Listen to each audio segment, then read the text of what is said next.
नमस्कार। सुबह 10 बजे के समाचारों में आपका स्वागत है। आपके साथ मैं पूजा पांडे। समाचारों में सबसे पहले नजर डालते हैं आज की हेडलाइंस पर।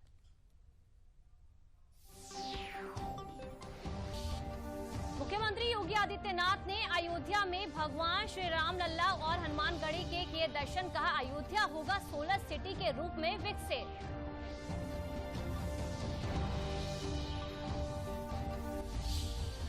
प्रदेश में बिजली कर्मियों की हड़ताल हुई खत्म। ऊर्जा मंत्री ए.के. शर्मा से बातचीत के बाद विद्युत कर्मचारियों ने कहा, काम पर वापस जाएंगे और तेजी से बिजली व्यवस्था करेंगे दुरुस्त।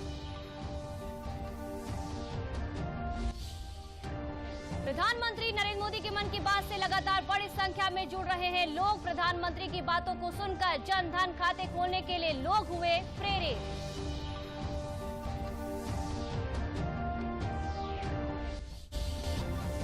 और प्रदेश में बेमौसम बारिश से बिगड़ा मौसम का मिजाज। तेज बारिश, ओलावृष्टि और आंधी से जनजीवन हुआ प्रभावित। पूर्वांचल और बुंदेलखंड में आकाशीय बिजली गिरने से तीन लोगों की हुई मृत्यु।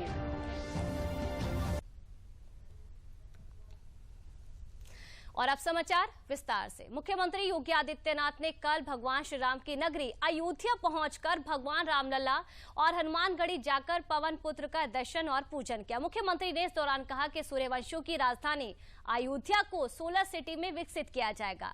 उन्होंने कहा कि प्रधानमंत्री नरेंद्र मोदी की भी यही मंशा है। उन्होंने कहा कि हमें बिजली के खर्चे को कम करके सौर ऊर्जा को अपनाने के लिए तेजी से काम करना होगा। मुख्यमंत्री ने अयोध्या के नवनिर्मित रामकृत स्तंभ और श्री रामलला भवन का लोकार्पण भी किया।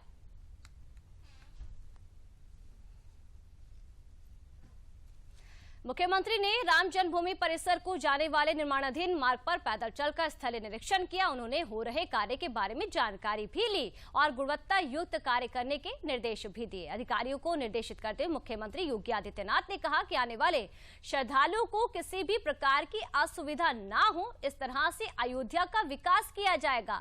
अयोध्या में उन्होंने विकास कार्यों का जायजा लिया तथा राम मंदिर के निर्माण के बाद आने वाले श्रद्धालुओं और पर्यटकों के लिहाज से कैसे अयोध्या तैयार हो, इस पर भी चर्चा करेंगे।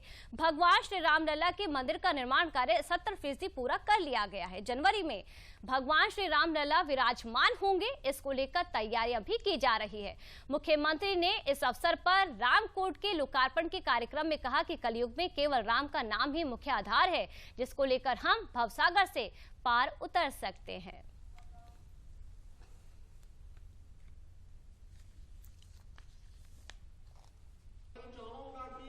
बिजली के खर्चे को कम करने के लिए सोलर पैनल, रिन्यूएबल एनर्जी का उपयोग भी करना चाहिए। सोलर पैनल लगा करके आप जितनी बिजली अपने यहां खर्च करेंगे, आपके कनेक्शन से उतनी जो कटौती हो ही जाएगी। लेकिन अगर आपके पास सरप्लस ऊर्जा होगी, उसको सरकार लेगी और उसका दाम भी आपको उपलब्ध करवा देगी। इसके लिए भी हम लोगों ने आश्रमों के लिए, घरों के लिए नेट मीटरिंग की व्यवस्था की है और जो कॉमर्शियल स्थल है वहां पर नेट बिलिंग की व्यवस्था भी की है। हम इन सभी सुविधाओं का लाभ अगर समयबद्ध तरीके से ले लेंगे तो स्वाभाविक रूप से अयोध्या को सोलर सिटी, सूर्यवंश की राजधानी है तो सोलर सिटी के रूप में से विकसित करने की जो आदरणीय प्रधानमंत्री जी की मंशा है, उसके अनुरूप यहाँ कार्य को गति देने में सफलता प्राप्त होगी।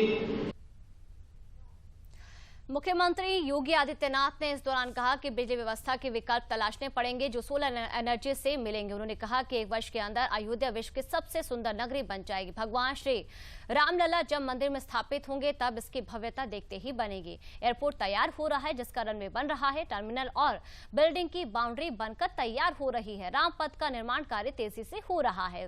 भक्ति पथ और जन्मभूमि पथ का निर्माण किया जा रहा है। अयोध्या के बाहरी क्षेत्र 5 कोसी, 14 कोसी और 84 कोसी परिक्रमा मार्ग को भी 4 लेन और 6 लेन से जोड़ा जाएगा। जो भवन और मठ कमजोर हैं, उनका सुंदरीकरण किया जाएगा।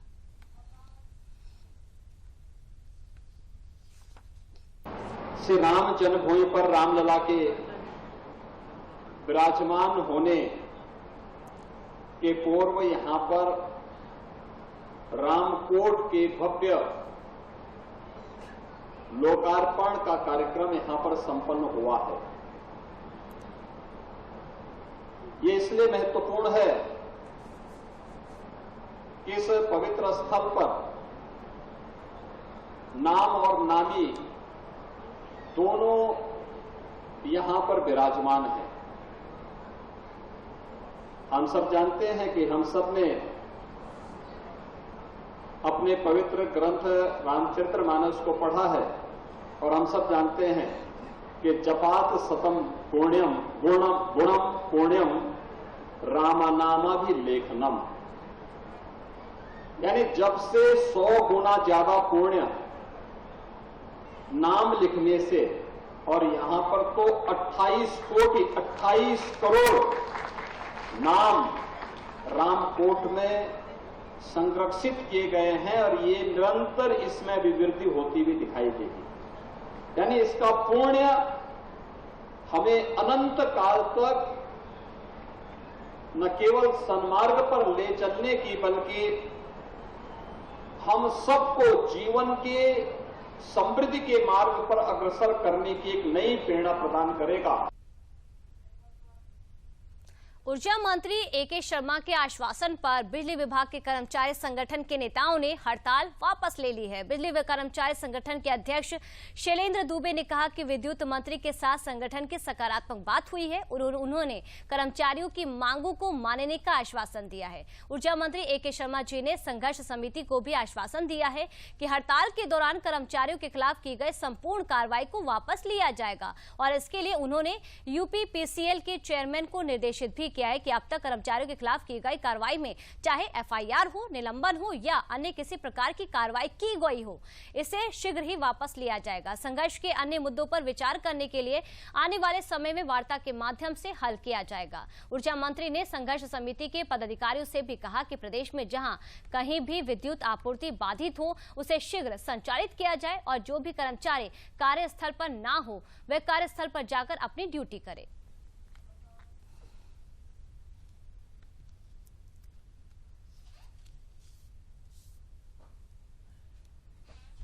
माननीय ऊर्जा मंत्री जी के साथ विद्युत कर्मचारी संयुक्त संघर्ष समिति के वार्तालाप के कई दौर पिछले कुछ दिनों से चल रहे थे।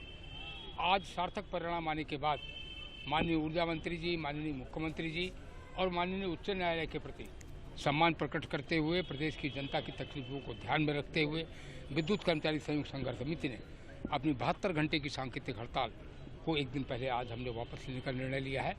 माननीय ऊर्जा मंत्री जी ने सार्वजनिक तौर पर यह निर्देश जारी किए हैं पावर कॉर्पोरेशन के चेयरमैन को कि इस आंदोलन के फलस्वरूप जो भी एक्शन लिए गए थे, निलंबन के, निविदा संविदा कर्मियों के निष्कासन के, एफआईआर दर्ज करने के, वह सब वापस ले लिए जाएं और उन्होंने कहा है कि मैं ऊर्जा निगमों के चेयरमैन को इसका निर्देश दे रहा हूँ। इसके साथ ही जो हमारी मुख्य मांग थी, जो समझौता था हमारा और कुछ मांगे थी, नए प्लांट लगाने की बात थी ओबरा अनपारा में और कुछ मांगे थी, उस पर भी उन्होंने कहा कि समझौते के क्रियान्वयन हेतु और उन मांगों के समाधान हेतु भी मैं ऊर्जा निगमों के चेयरमैन को निर्देश दे रहा हूँ।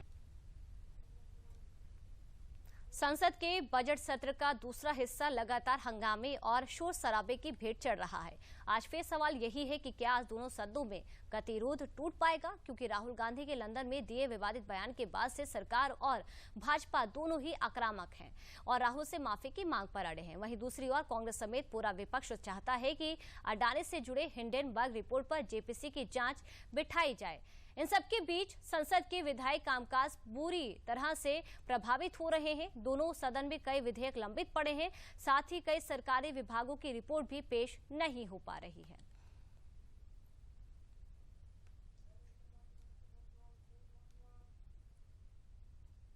चर्चित माफिया और समाजवादी पार्टी के पूर्व विधायक विजय मिश्रा को प्रयागराज की एक अदालत ने 5 साल के कारावास और 10,000 रुपए के अर्थदंड की सजा सुनाई है। एक चुनावी सभा में गोली चलाने के मामले में पूर्व सपा विधायक विजय मिश्रा को यह सजा मिली है। और आपको जानकारी दे दें कि प्रयागराज के वरिष्ठ श्रेणी सिविल जज और एमपी एमएलए कोर्ट के पीठासीन अधिकारी नवनीत सिंह ने यह सजा सुनाई है। विजय मिश्र के गनर संजय मौर्य को भी 1,000 रुपए के अर्थदंड से दंडित किया गया है। ये मामला प्रयागराज जिले के फूलपुर थाना में 4 अप्रैल साल 2009 को दर्ज मुकदमे से संबंधित है। अभियोजन अधिकारी विनोद कुमार गुप्ता ने अदालत को बताया कि 11 अप्रैल साल 2009 में भदोई के तत्कालीन समाजवादी पार्टी के विधायक विजय मिश्र अपने गनर संजय मौर्य और जन्मेय कुशवाहा के साथ फूलपुर पहुंचे थे, जहां चुनावी सभा के दौरान किसी बात को लेकर गोली चलाई गई थी। विजय मिश्रा को धारा 182 में 6 महीने की कैद, धारा 201 में 1000 अर्थदंड, धारा 203 में 2 वर्ष का कारावास और धारा 25 शस्त्र अधिनियम के तहत 5 वर्ष की कैद मिली है, जबकि उसके तत्कालीन गनर संजय मौर्य को धारा 287 आईपीसी में 1000 के अर्थदंड से दंडित किया गया है।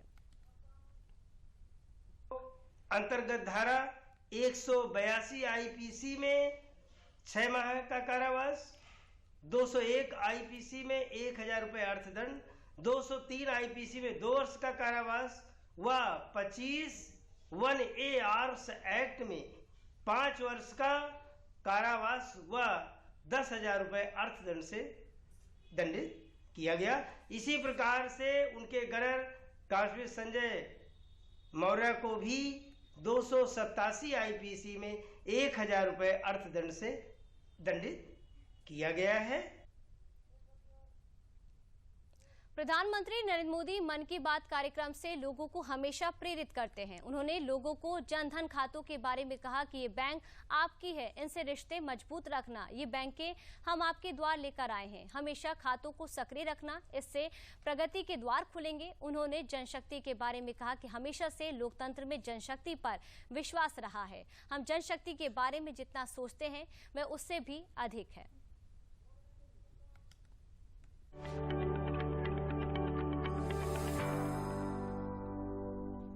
मैं फिर एक बार संबंधित सबको बधाई देता हूं और बैंक के अकाउंट खोलने वाले सभी गरीब से गरीब भाइयों बहनों को भी आग्रह करता हूं कि आप बैंक से नाता टूटने मत दीजिए। ये बैंक आपकी है, आपने इसको अब छोड़ना नहीं चाहिए। मैं आप तक लाया हूं, अब उसको पकड़ के रखना आपका काम है। हमारे सबके खाते सक्रिय होने चाहिए। आप जरूर करेंगे, मुझे विश्वास है।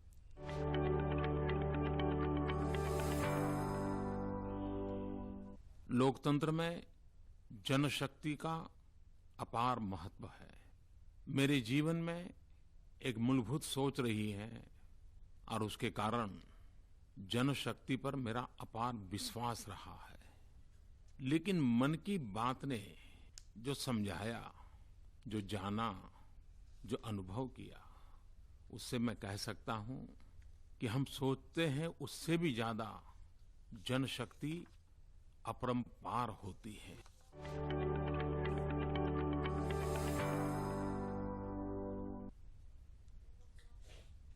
यहाँ रुकते एक छोटे से ब्रेक के लिए। हमारा डेजर्ट आ गया पर हमारी चैंपियन नहीं आई अब तक। बिल भरने के पहले तो आएगी ना। सो गर्ल्स, क्या हो रहा है? बिल हो रहा है। चल अपना कार्ड दे। पिन दे। आरबीआई कहता है अपना पिन, ओटीपी, सीवीवी या इंटरनेट बैंकिंग पासवर्ड किसी को न दे। ऑनलाइन बैंकिंग सिर्फ अपने ही कंप्यूटर, मोबाइल और सिक्योर नेटवर्क से करें। हाँ, ये खाने की चैंपियनशिप थी क्या? आरबीआई कहता है जानकार बनिए सतर्क। ब्रेक के बाद एक बार फिर आप सभी का स्वागत है। राजधानी लखनऊ के इंदिरा गांधी प्रतिष्ठान गोमती नगर में माटी के महायोद्धा पुस्तक का विमोचन रक्षा मंत्री राजनाथ सिंह ने किया। आसिफ आजमी द्वारा लिखित पूर्वांचल के स्वतंत्रता संग्राम सेनानियों पर आधारित है। इस अनूठी पुस्तक में 32 जिलों के 192 स्वतंत्रता सेनानियों की जीवन यात्रा और देश की आजादी में उनके योगदान को विस्तार से पूर्वक बताया गया है। इस अवसर पर रक्षा मंत्री राजनाथ सिंह ने कहा कि आजादी में पूर्वांचल का बड़ा योगदान है।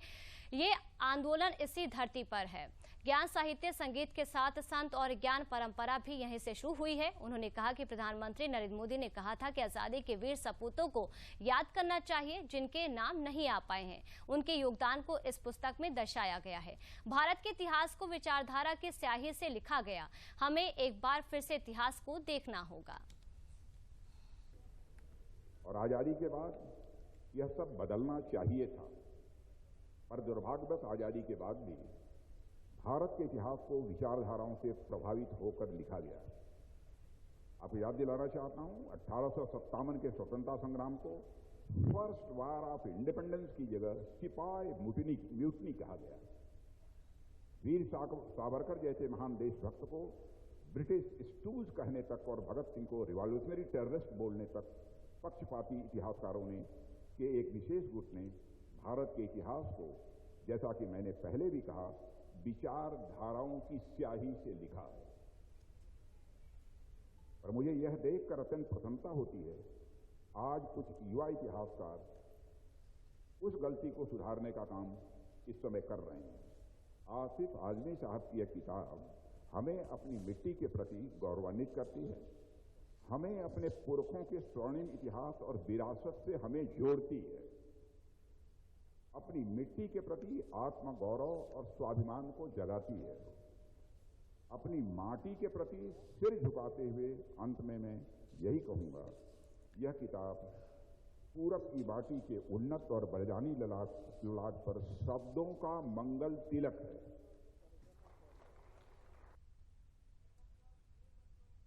राष्ट्रीय स्वयंसेवक संघ के प्रमुख मोहन भागवत ने भारत की कृषि पद्धति को विश्व के लिए उदाहरण बताया है। उन्होंने कहा कि 10,000 साल से हमारी मिट्टी बेहतरीन उपज दे रही है और इसमें मुख्य भूमिका गौवंश की है। मोहन भागवत मेरठ के हस्तिनापुर में भारतीय किसान संघ द्वारा आयोजित गौ आधारित जैविक कृषि कृषक सम्मेलन में बोल रहे थे। उन्होंने कहा कि अफ्रीका के जमीन को पश्चिमी लोगों ने रसायनों का प्रयोग करके 400 सालों में बंजर बना दिया, लेकिन भारत की जमीन 10,000 साल बाद भी उपजाऊ बनी हुई है।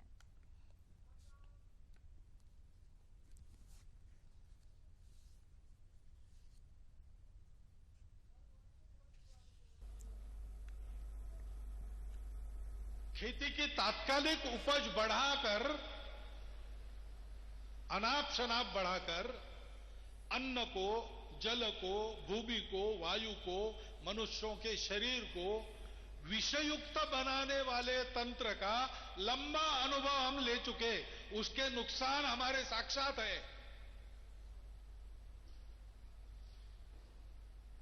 और उससे भी लंबा अनुभव जो हमारे विस्मृति में चला गया वो हमारे अपने तंत्र का है।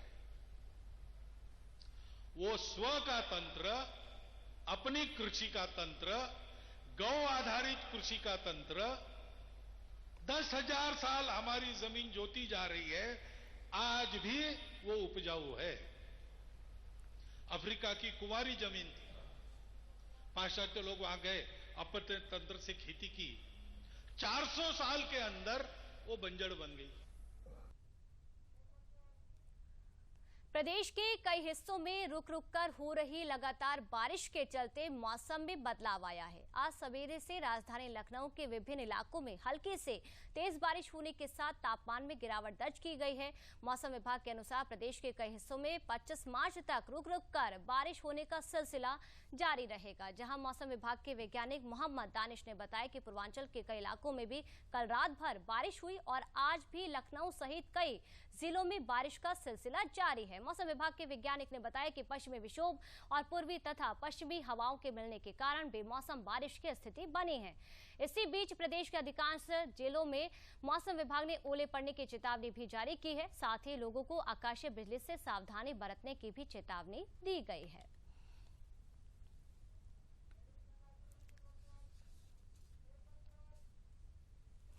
प्रदेश के कई हिस्सों में कल आंधी, बारिश और कुछ स्थानों पर ओलावृष्टि से जनजीवन प्रभावित रहा। पूर्वांचल और बुंदेलखंड में आकाशीय बिजली गिरने से 6 लोगों की मृत्यु हो गई, जहां तेज बारिश, ओलावृष्टि और आंधी की वजह से गेहूं, सरसों, मसूर और मटर की फसल को नुकसान पहुंचने की संभावना है। प्रदेश में पूर्वी जिलों जैसे कि आजमगढ़, बलिया, मऊ, भदोही और मिर्जापुर सहित कहीं तेज तो कहीं हल्की बारिश हुई, जहां मिर्जापुर, जौनपुर और भदोही में आकाशीय बिजली की चपेट में आने से एक व्यक्ति की मृत्यु होने का समाचार मिला है।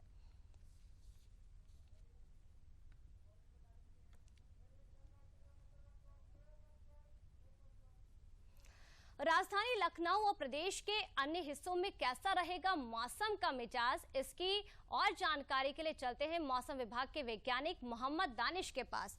मोहम्मद दानिश जी, सबसे पहले तो आपका बहुत बहुत स्वागत है, आपने समय दिया। मौसम को लेकर जानकारी लेना चाहेंगे। बिन मौसम ये बरसात कारण क्या है और कब तक इस तरह का जो सिलसिला है वो प्रदेश में देखने को मिलेगा, जानकारी। देखिए मैम, अभी जो मोस्टली पश्चिमी विक्षोभ जो कि सक्रिय है ईरान अफगानिस्तान के आसपास, उसके अलावा राजस्थान में साइक्लोनिक सर्कुलेशन है तथा पश्चिमी और पूर्वी हवाओं का जो मिलन के वजह से सिस्टम जनरेट हो रहा है, जिसके वजह से अपने प्रदेश में बारिश हो रही है। जी जी जी। तो बारिश का सिलसिला अगले 2 दिन तक रहेगा।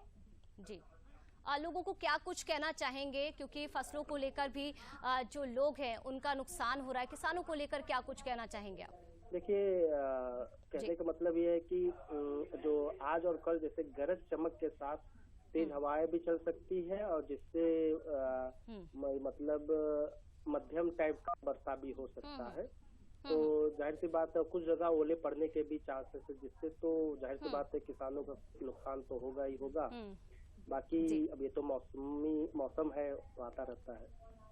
चलिए मोहम्मद दानिश जी, बहुत बहुत शुक्रिया तमाम जानकारी के लिए, समय देने के लिए। बढ़ते हैं बुलेटिन में आगे। प्रदेश के लोक निर्माण विभाग मंत्री जितेंद्र प्रसाद ने रविवार को सीतापुर में सिंधुली बिस्वान मार्ग के चौड़ीकरण और सुदृढ़ीकरण का शिलान्यास किया। इस अवसर पर जितेंद्र प्रसाद ने कहा कि योगी सरकार ने 6 साल में प्रदेश की तस्वीर बदल दी है, प्रदेश में परिवर्तन दिखाई दे रहा है। उन्होंने कहा कि सभी ठेकेदार अधिकारी कान खोल कर सुन ले, विकास कार्यों की गुणवत्ता से कोई समझौता नहीं किया जाएगा, काम मानक के अनुरूप कराए जाए, सभी निर्माण कार्य तय समय से पूरे होने चाहिए।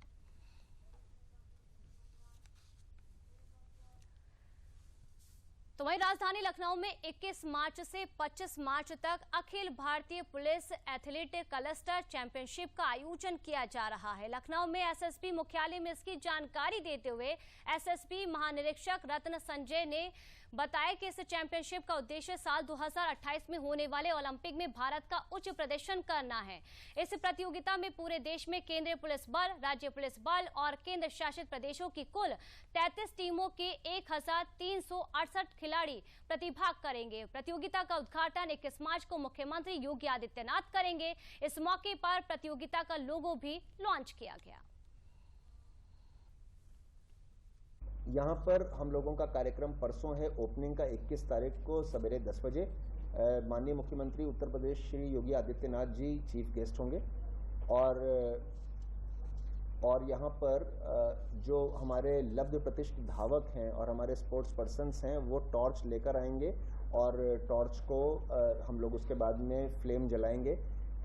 One of the main torch bearers Manju Rani हैं जो कांस्टेबल एसएसबी की हैं, जिन्होंने वॉकिंग में, पैदल की दौड़ में उन्होंने कंपटीशन में नेशनल रिकॉर्ड को बीट किया है।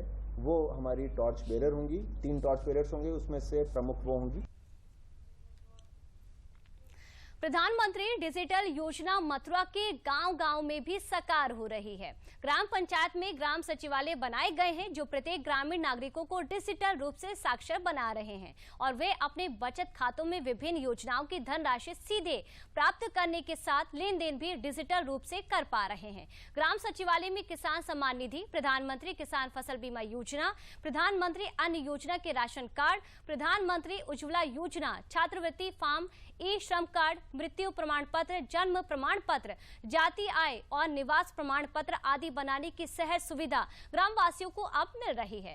पहले इन सुविधाओं के लिए ग्रामीणों को शहर में आना जाना पड़ता था, अब एक छत के नीचे ही ग्रामीणों की समस्या का समाधान हो रहा है। मथुरा की ग्राम पंचायत राज अधिकारी किरण चौधरी ने बताया कि जिले में कुल 404 ग्राम पंचायत हैं, जिसमें 396 ग्राम पंचायतों में ग्राम सचिवालय बनाकर ग्रामीणों को जरूरी सुविधाएं दी जा रही हैं। बड़े बूढ़ों के मृत्यु प्रमाण पत्र, शादी वाला वैवाहिक जो अनुदान होता है वो, जाति प्रमाण पत्र, मूल निवास प्रमाण पत्र, आय प्रमाण पत्र जैसी ये सुविधाएं हैं। और खसरा खतौनी निकालने के लिए शहर जाना पड़ता था 30-35 किलोमीटर, वो अब यहीं पर आसानी से प्राप्त होती हैं। और यहाँ बढ़िया सुविधा है जी। पहले हमारे बड़े बूढ़े ने बहुत दूर जाना पड़े, टाइम बर्बाद करना पड़े, पैसा की सबसे किल्लत रह गई। अब यहाँ बढ़िया जुगाड़ है, अपने गांव धर्मपुरा में पंचायत घर पे सब बढ़िया जुगाड़ है, एक नंबर को यही काम है जा सब रो, कहूँ दूर ना जाना। दक्षिण कोरिया से आए 120 बौद्ध भिक्षु दल के सभी सदस्यों ने बलरामपुर में सामूहिक पूजन अर्चन किया। यात्रा के दौरान बौद्ध भिक्षु द्वारा लोगों को शांति एवं अहिंसा का संदेश दिया गया। उन्होंने कहा कि ये भगवान बुद्ध की पवित्र धरती है। जैसे जैसे भगवान बुद्ध उस समय चले थे वैसे हम भी चलने की कोशिश किए हैं। उन्होंने कहा कि हमारा उद्देश्य है कि पूरे दुनिया में शांति पहुंचे और हम जो हमारा भारत का कल्चर है हम उसे समझ सकें।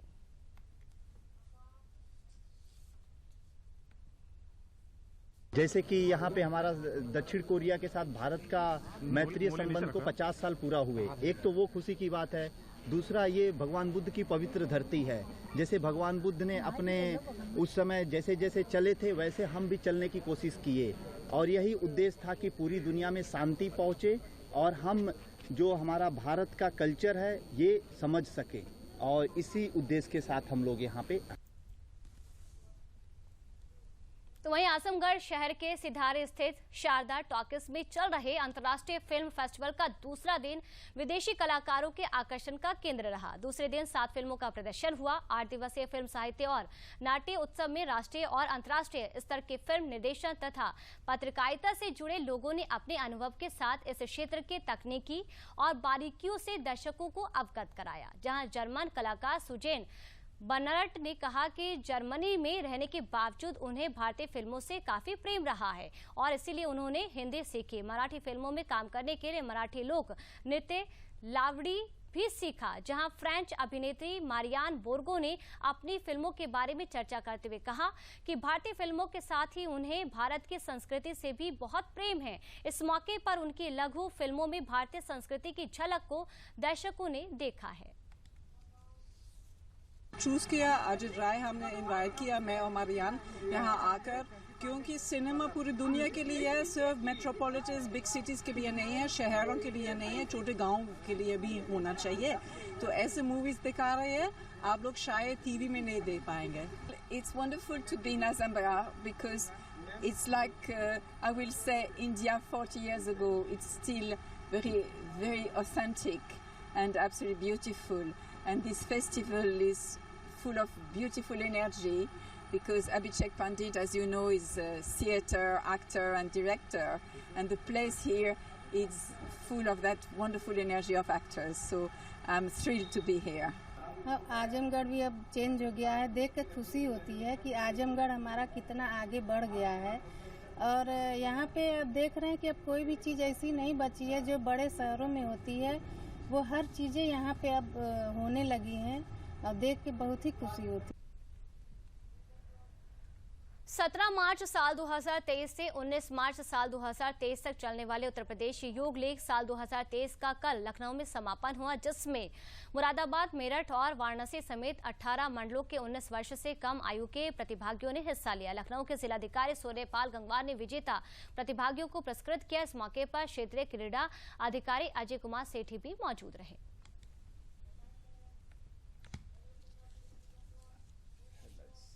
और अंत में एक नजर आज की हेडलाइंस पर।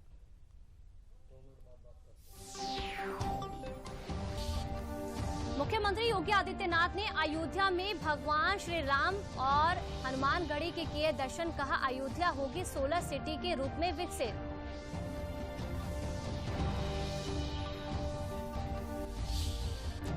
प्रदेश में बिजली कर्मियों की हड़ताल हुई खत्म। ऊर्जा मंत्री ए.के. शर्मा से बातचीत के बाद विद्युत कर्मचारियों ने कहा, काम पर वापस जाएंगे और तेजी से बिजली व्यवस्था करेंगे दुरुस्त।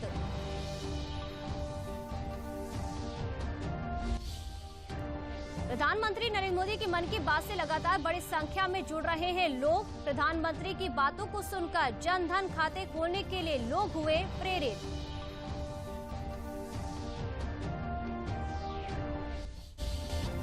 और प्रदेश में बेमौसम बारिश से बिगड़ा मौसम का मिजाज। तेज बारिश, ओलावृष्टि और आंधी से जनजीवन हुआ प्रभावित। पूर्वांचल और बुंदेलखंड में आकाशीय बिजली गिरने से 3 लोगों की हुई मृत्यु। समाचारों में मेरे साथ फिलहाल के लिए इतना ही। नमस्कार।